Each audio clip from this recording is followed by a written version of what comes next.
Une très grande âme pour une toute petite fille. Anne est née le 25 avril 1911 au château de la Cour à Annecy-le-Vieux, dans le foyer très chrétien de Jacques et Antoinette de Guigné. Par sa mère, née Charette de la Contrie, 1886 à 1978, son ascendance remonte jusqu'à Saint-Louis, roi de France. Par son père, elle se rattache à une vieille famille implantée en Picardie depuis la Renaissance. C'est une riche nature, dotée de belles qualités de cœur et de droiture. Elle est éveillée et vive, nous dit sa mère. C'est une enfant aimable, qui a du caractère, mais aussi, en contrepoint, des défauts non moins marqués et qui inquiètent son entourage. Anne est coléreuse, très volontaire, dominatrice, portée à la désobéissance et à l'orgueil. Une anecdote montre une fierté et un aplomb quelque peu insolent chez une petite fille de 4 ans. Mélanie, cuisinière au château de la Cour, se reposait quelques instants sur une borne devant la propriété.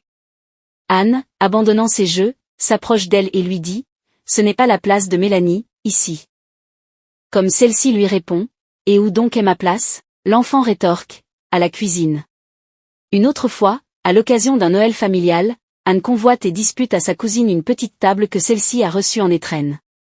Il faut intervenir et le père de Madame de Guigné à cette réflexion « Je plains sa mère quand elle aura 20 ans. » C'est un événement tragique survenant dans la vie familiale qui va provoquer une véritable conversion de la petite Anne. En 1915, un an après le début de la guerre, alors que les combats s'enlisent dans les tranchées, toutes les familles de France savent qu'une visite d'un officier d'état civil ou d'un membre du clergé dans un foyer signifie l'annonce d'une mort au champ d'honneur. Aussi lorsque le 29 juillet 1915, Madame de Guigné voit le curé d'Annecy-le-Vieux, Monsieur l'abbé Métral, venir frapper à la porte de sa demeure, elle comprend que son mari, déjà blessé à 3 reprises, ne reviendra plus.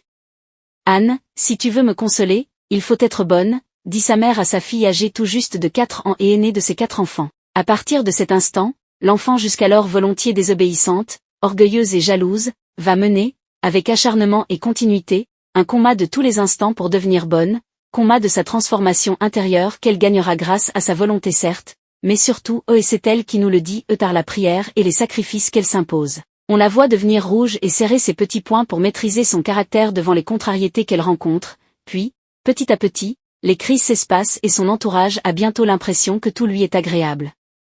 Son amour pour sa mère qu'elle veut consoler va ainsi devenir son chemin vers son Dieu. Ce chemin est balisé par les nombreuses réflexions d'Anne qui nous montrent l'intensité de sa vie spirituelle, et par la multitude de témoignages de son entourage rapportant les efforts continuels qu'elle faisait pour progresser dans sa conversion. Pour Anne de Guigné, le phare qui éclaire son chemin de conversion est sa première communion à laquelle elle aspire de tout son être et de toute son âme et qu'elle prépare avec joie.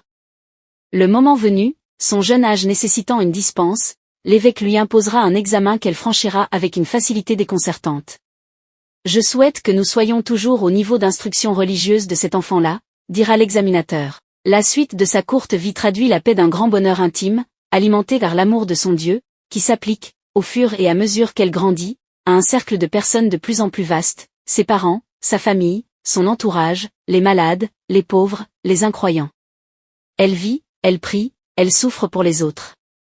Atteinte très tôt de rhumatisme, elle sait ce qu'est la souffrance et y répond par une offrande. « Jésus, je vous l'offre », ou encore « Oh non, je ne souffre pas, j'apprends à souffrir ». Mais en décembre 1921, elle est frappée d'une maladie cérébrale sans doute une méningite qui la force à s'aliter.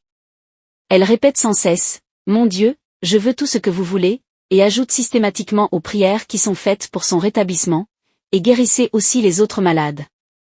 Anne de Guigné meurt à l'aube du 14 janvier 1922 après ce dernier échange avec la religieuse qui la veille. « Ma sœur, puis-je aller avec les anges ?»« Oui, ma belle petite fille, merci, ma sœur, oh merci. » Cette petite fille est une sainte, tel est alors le verdict général. Les témoignages affluent, des articles paraissent et l'évêque d'Annecy ouvre en 1932 le procès de béatification. Mais l'Église n'avait encore jamais eu à juger de la sainteté d'une enfant qui ne fut pas martyre. Les études menées à Rome sur la possibilité de l'héroïcité des vertus de l'enfance furent conclues positivement en 1981 et le 3 mars 1990, le décret reconnaissant l'héroïcité des vertus d'Anne de Guigné et la proclamant vénérable était signé par le pape Jean-Paul II.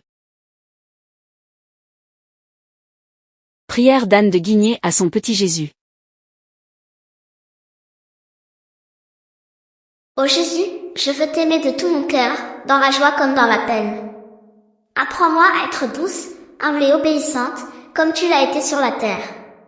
Sainte Vierge Marie, Maman du ciel, garde mon âme près de ton cœur immaculé. Aide-moi à dire oui à Dieu chaque jour, même dans les petites choses cachées. Jésus, fais de moi un enfant de lumière, patient dans les épreuves, charitable envers tous, fidèle à la prière. Marie, conduis-moi vers ton Fils, et apprends-moi à aimer sans mesure. Ô Jésus et Marie, je vous offre ma vie, mes pensées, mes joies et mes souffrances. Que tout soit pour la gloire de Dieu et le salut des âmes. Amen. Les lettres d'amour adressées à notre Seigneur Jésus sont l'expression profonde d'un cœur qui cherche à répondre à l'amour infini de Dieu. À travers ces mots simples ou fervents, l'âme confie ses joies, ses peines, ses combats et son désir de demeurer unie au Christ. Écrire à Jésus, c'est entrer dans une relation personnelle avec lui, comme un ami qui parle à son ami, un enfant qui se confie à son père. Ces lettres révèlent une foi vivante, nourrie par la confiance, la prière et l'espérance. Elles témoignent que Jésus n'est pas seulement une figure du passé, mais une présence réelle qui accompagne chaque personne sur son chemin. Dans ces paroles d'amour, on découvre souvent un désir de remercier le Seigneur pour ses grâces, de demander pardon pour ses faiblesses, et de s'abandonner à sa volonté.